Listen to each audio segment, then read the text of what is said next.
Mamadou Sall, président de l'association des plombiers professionnels du Sénégal. Tey dañu organiser journée bi pour vraiment dajale tous nos collègues plombiers parce que dañu am un seul combat mooy promouvoir la plomberie au Sénégal. Parce que dañu seet depuis un moment que Sénégal mën nañu ne plomberie daf fi commencé yàqu. Parce que c'est bien vrai que am na ci pas de genre de plombiers yoo xam ni ils ont fait des années d'expérience dans la plomberie te mënuñu gis seen bopp ci liggéey bi. te ñu gis Sénégalais yi li ñuy dund quotidiennement pourquoi suñu xeex bi mooy tey kër goo dugg fuite yi de gauche à droite te li koy waral loolu yëpp mooy matériel bu bon bi nga xam moom la ñuy jaay te loolu je pense que c'est un combat boo xam ni buñ koy xeexal ñun ñëpp la ñuy jàppale ñu ngi jàppale suñu bopp di jàppale Sénégalais yi mooy les fuites d'eau loolu li koy war mooy matériel de mauvaise qualité yi ñu commercialisé dans le marché. ñu seet aussi nos collègues plombiers aussi dañu amaat beneen problème ci matériaux yooyu mooy da nga ciy gis ñoo xam dañuy dem ba nekk mag am problème cancer li koy waral mooy dañuy jaay ay cols yoo xam ni sax c'est nocif pour la santé yoo xam solvant bi c'est trop élevé.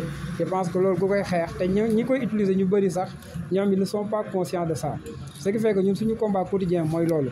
Deuxième chose aussi ay jeunes la ñu nekk ci dëkk bi toog Sénégal yaakaar Sénégal jël suñu temps def ko ci métier bi léegi war a dund suñu métier ñu seetlu au Sénégal aussi malgré que bu ñu formaliser wu def li ñu war a def yëpp da ngay gis la plomberie léegi des étrangers ñooy ñëw jël les marchés li ñu ko sous-traité waat ñun les nationaux on dit que ça c'est pas normal et c'est notre combat quotidien léegi les jeunes yi nga xam ni dañuy épouser ce métier mooy la plomberie ñu accompagner leen sur la formation certes il y a des écoles de formation mais je pense que même ces écoles de formation dañu am un problème de vécu parce qu'un métier comme la plomberie qui a plus de 10 000 pièces comment ça se fait qu'un jeune ñu formé ko en 4 mois il sort mu dem jël benn carte de visite créer benn entreprise mais c'est un plombier après di def des dégâts dans le marché ça c'est pas normal c'est-à-dire les clients ñooy subir de même que ñun en tant que plombier yàq suñu der ce qui fait que sur ce volet ñu ngi woo les autorités les nouvelles autorités que ça soit le président de la République Bassirou Diomaye Diakhar Faye di laaj le premier ministre monsieur Ousmane Sonko ñu jàppale ñu sur ce combat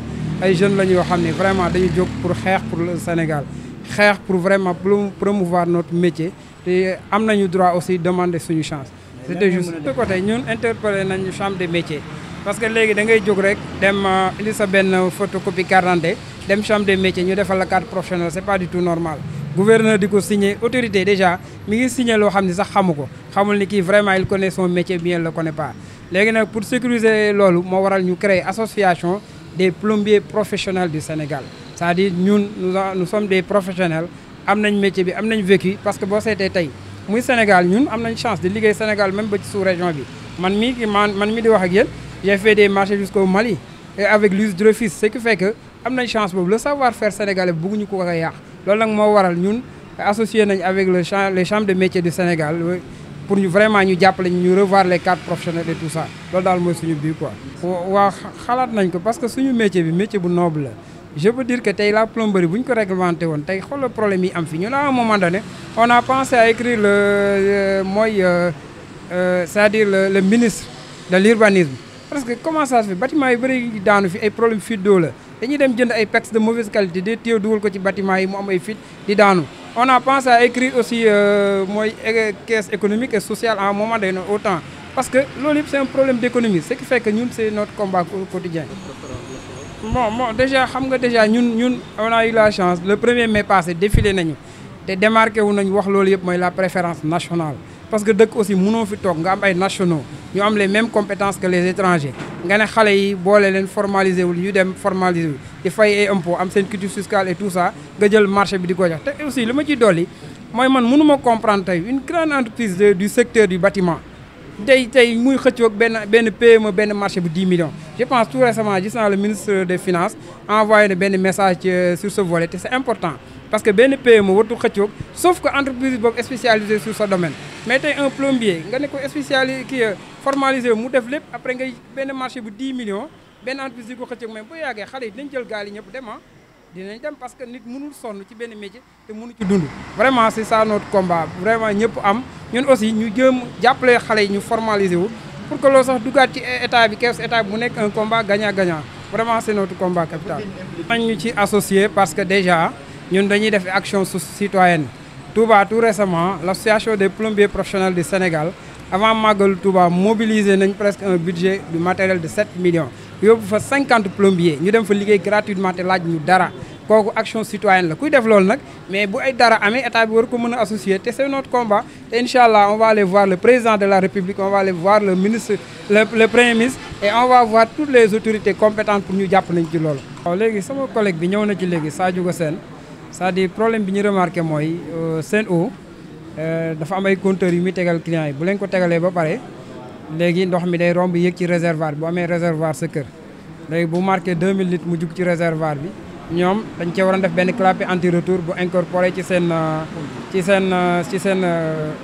compteur mais qu'est-ce qui va se passer si jamais clapet boobu lâché léegi 2000 litres yi nga xam dafa marqué woon après day retourné waat ci réseau bi te marqué wu na ci yow ba pare léegi mu jaay la ko mu wàcc mu demaat jaay ko keneen finalement après clients yi ñoo ci perte léegi ce qui fait que ñun li ñu yaakaar autant li amoon mooy compteur yu njëkk yi c'est-à-dire danaan marqué bu rombee 2000 litres mais buy delluwaat day démarqué waat da ngay delluwaat loolu c'est-à-dire loolu dañ ko war a revoirat mooy waral ndox yu cher yi ci kër yi ak fuite d'eau yi aussi matériaux yi nga xam ni seen qualité baaxul quoi moom la sama collègue bi di expliqué. Moi, je me présente, c'est M. Sadio Sène, le secrétaire général des plombiers professionnels du Sénégal. On vous a réunis aujourd'hui ici dans le but de promouvoir la plomberie au Sénégal. Actuellement, on est une association qui est créée depuis juin 2022 et on a fait beaucoup de travaux dans ce pays. Et on a presque, comme membres, on a plus de deux. C'est une association qui compose de plus de 200 et quelques membres. Les membres, tous les membres de l'association, tout le monde, c'est plus de 200 et quelques éléments. L'objectif de l'association, c'est comme l'a déjà prédit le président, c'est maintenant de lutter contre la contrefaçon qui tue le métier de la plomberie. Malgré la formation des nationaux, sont toujours considérés comme des sous-traitants dans le secteur. La concurrence déloyale des grandes entreprises du bâtiment, la vente des produits nocifs et dangereux pour la santé des plombiers et de la population. Redynamiser le secteur de la formation des plombiers et établir un lien contre les PME et les établissements bancaires. Accompagner le secteur de la plomberie vers une formation normale, professionnelle. Et peut-être sortir de l'informel et entrer dans le formel. Hein? Comment sortir de l'informel? C'est-à-dire, pour le faire, maintenant, c'est la raison pour laquelle l'association est née. C'est-à-dire, le nom de l'association, c'est l'Association des plombiers professionnels du Sénégal. C'est-à-dire, il ne regroupe pas que des professionnels. C'est la façon, même pour donner les cartes de membres, on est obligé à ce que, vraiment, de voir le statut de la personne, de vérifier les travaux peut-être qu'il a fait de part et d'autre, pour vraiment vous donner notre carte de profession. C'est-à-dire tu vas venir tout de suite dire que je suis un plombier, automatiquement on t'offre une carte de membre. C'est ça qu'on évite. Parce que dans la rue, tu vois tous les gens avec plombier, nous on ne colle pas sur ça. C'est-à-dire on regarde d'abord le matériel qu'on doit fournir aux clients. On regarde d'abord l'installation qu'on doit faire parce qu'actuellement l'installation qu'on faisait il y a belle lurette et actuellement l'installation qu'on est en train de faire, c'est comme en l'électricité, on met des coffrets, on fait faire la distribution équitablement de telle sorte qu'il n'y aura pas de arrête-moi, je vais me baigner ou quelque chose comme ça. Tout le temps, quand tu viens dans un immeuble, même si c'est R+10, tout le monde peut utiliser l'eau sans pourtant que vraiment qu'on dise à quelqu'un coupement, arrête ou arrête. Et ça, c'est la modernisation. Déjà, c'est ça notre credo et c'est ça notre sacerdoce. Actuellement, nous, dans toutes nos réunions, c'est la sensibilisation qu'on est en train de faire avec tous les différents membres de l'association. On le dit chaque fois qu'il faut éviter d'avoir des problèmes avec les clients. Il faut regarder là où acheter le matériel.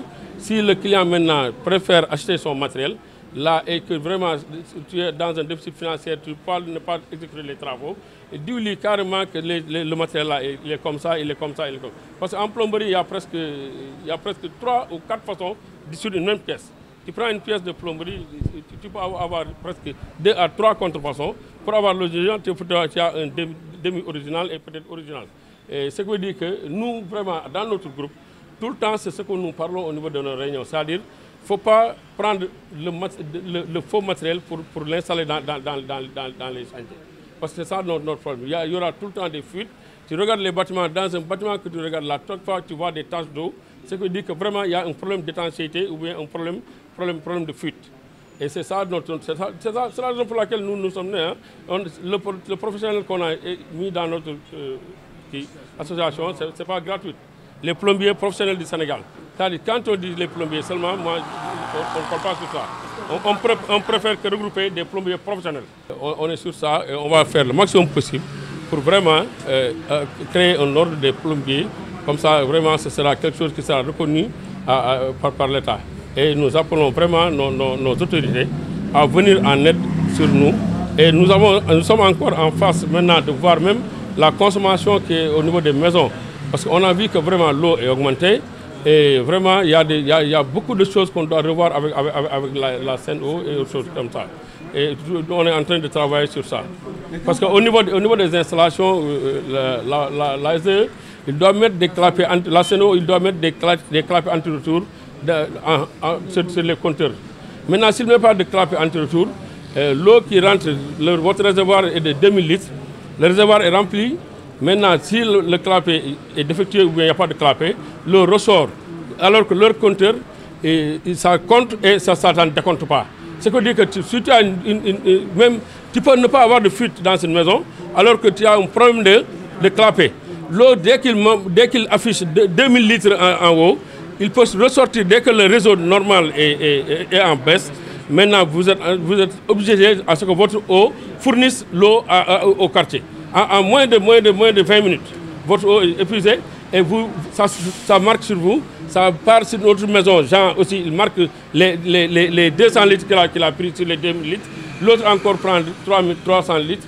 Tu vois ce que ça fait? C'est que dit que lui, il facture les 2000 litres d'abord à Paul, il le facture encore 300 litres à l'autre, il facture encore l'autre 200 litres. Tu vois ce que ça fait? Alors que dans leur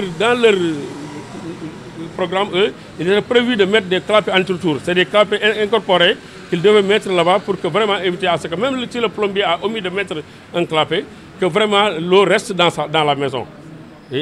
Tout le temps, les gens on te dit ta facture c'est cher, alors que c'est ça ton problème. Tu as payé quelque chose que tu n'as pas consommé.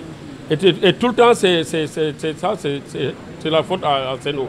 Et on est en train de lutter sur ça. Non, au niveau des autorités étatiques, c'est-à-dire qu'ils aident les plombiers sur la préférence nationale. On veut que vraiment, il y a beaucoup de travaux, des adductions d'eau qui sont là. On a vu des Indiens, des Chinois, on leur donne des marchés d'adduction d'eau. L'adduction d'eau, c'est quelque chose qui est vraiment minime pour les gens qui sont derrière moi là. C'est des plombiers professionnels qui leur donnent déjà 50 km d'adduction d'eau, ils te font tout sur le bilan, ils te font un projet, et ils te donnent, on exécute ça en temps record. Maintenant, le Sénégal, c'est peut-être, comme eux, ils sont venus, ils ont dit qu'ils vont faire le Djoubal et le Djoubandi. Peut-être ils vont redresser tout ça, et vraiment qu'on va passer vraiment aux nationalistes. Non, on ne sait pas, actuellement, on ne doit pas consulter.